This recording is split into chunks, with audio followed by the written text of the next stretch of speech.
6장 1절부터 7절까지입니다. 요한복음 1장 6절부터 7절입니다. 6장 1절 말씀부터 7절. 그 후에 예수께서 디베라의 갈릴리 바다 건너편으로 가시매 2절.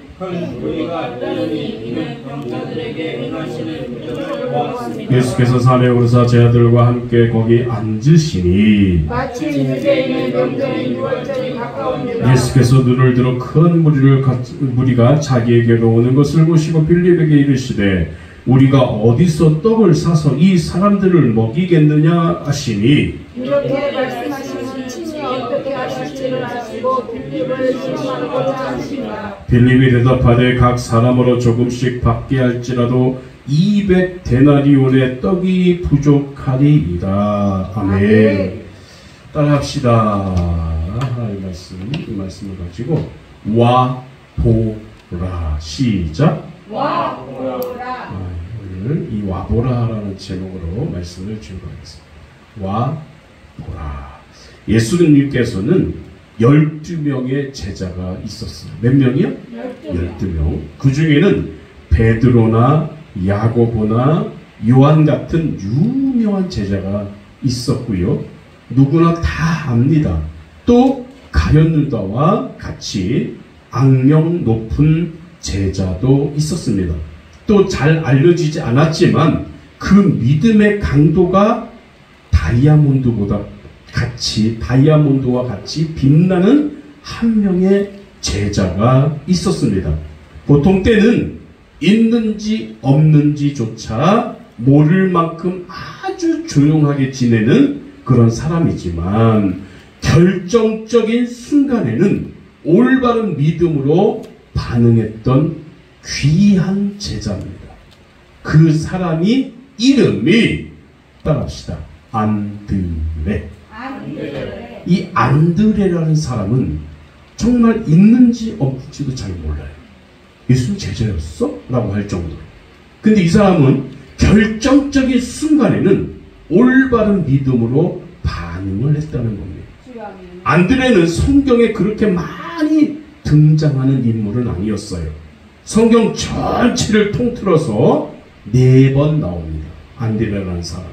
그런데 그 기록된 기사들을 살펴보면 하나같이 극적이고 순종하는 그런 모습들이 기록되어 있습니다. 그 기사들이 살펴보면 하나같이 극적이고 순종한 모습으로 이 안드레는 기억되고 있는 거예요. 안드레가 처음 등장하는 대목을 보면은 마태복음 4장 29절인데 예수께서 제자를 부르실 때 나를 따라오너라 라고 했을 때 안드레는 지체하지 않고 곧 그물을 버려두고 예수님을 쫓았다고 했습니다. 지체하지 않는 신앙이었다 그 말입니다. 안드레는 뭐하는 신앙이었다? 지체하지 않았다. 두 번째로 등장하는 대목은 요한복음 1장 42절 말씀인데 안드레가 자기 형제 시몬을 예수께로 데려오는 장면입니다. 자기 형제란 누구예요? 베드로입니다. 이 베드로를 예수님께 데려오는 장면이 요한복음 1장 42절입니다. 예수님의 수제자라고 하면 누구죠? 베드로죠. 그 수제자인 베드로를 주께로 이끌었던 사람이 이 바로 안드레였습니다. 세 번째로 등장하는 곳은 어디냐면 본문의 오병이어 기사. 오병이어. 안드레는 보리떡 5개, 물고기 2마리를 가지고 가진 그 소년을 예수님께로 인도한 사람이에요. 그러니까 요한복음 6장에 나오는 오병이의 기적도 안드레라는 제자가 없었다면 이루어질 수 없었는데 그런 중재자의 역할을 감당했던 자가 바로 이 안드레였다. 어찌 보면 12명의 제자 중에 소리 없이 순종했던 자, 결정적인 순간에 자기의 믿음을 보였던 자가 바로 이 안드레였다. 형과 다르죠. 네? 베드로는 순간순간마다 맹구처럼 저야 이런 사람이 베드로였는데 안드레는 조용히 있다가 있는지 없는지도 몰라. 근데 조용히 있다가 바로 행동을 옮기는 자였다. 그 제일 마지막에 나오는 대목이 또한 요한복음 12장 20절인데 20절 22절인데 많은 헬라인들을 예수께로 인도했던 사람이 바로 이 안드레였다. 딱 네 군데만 나옵니다. 헬라인들을 예수께로 인도했던 사람이 안드레. 지금 모두 살펴본 대로 이 안드레가 무슨 특별한 것을 가르쳤다고 하는 기사가 없었어요. 대단한 능력을 행했다고 하는 기사도 없습니다. 기록된 사실을 살펴보면 안드레는 당연한 모든 문제를 어떻게 했다? 예수께로 갖고 왔다. 예수께로 인도했던 사람입니다. 아멘. 모든 문제가 있으면 자기가 해결을 하지 않고 예수님께로 가지고 왔다. 아멘. 이것이 귀중한 것인 줄 믿으시기 바랍니다. 아멘. 안드레라는 사람을 보면 아주 보면 볼수록 매력이 있어요. 아, 이런 제자가 있었네. 저도 깜짝 잊을 정도의 사람이었어요. 조용했던 사람인데 결정적인 순간에 짠 하고 나타나는. 지금도 교인들을 살펴보면 이 안드레와 같은 은사를 가지고 있는 사람들이 있어요. 복음을 논리적으로 전하지는 못하지만 많은 사람들을 주께로 인도하는 사람이다, 그 말인 거예요. 아주 귀중한 사역입니다. 안드레는 말씀을 많이 증거한 것 같지는 않아요. 단지 오늘 말씀의 제목과 같이 와 보라. 아멘. 나는 이 한마디를 통해서 많은 사람들을 주께로 인도했던 사람인 것입니다.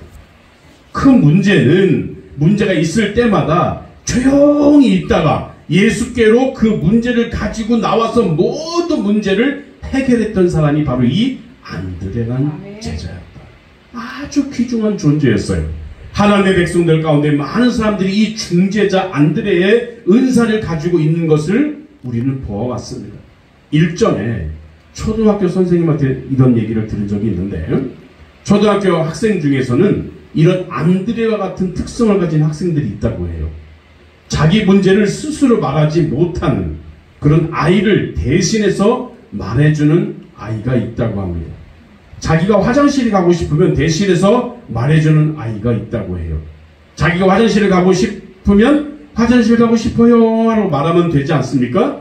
그런데 이 초등학교에 가보면 그렇게 못하는 아이들이 있어요.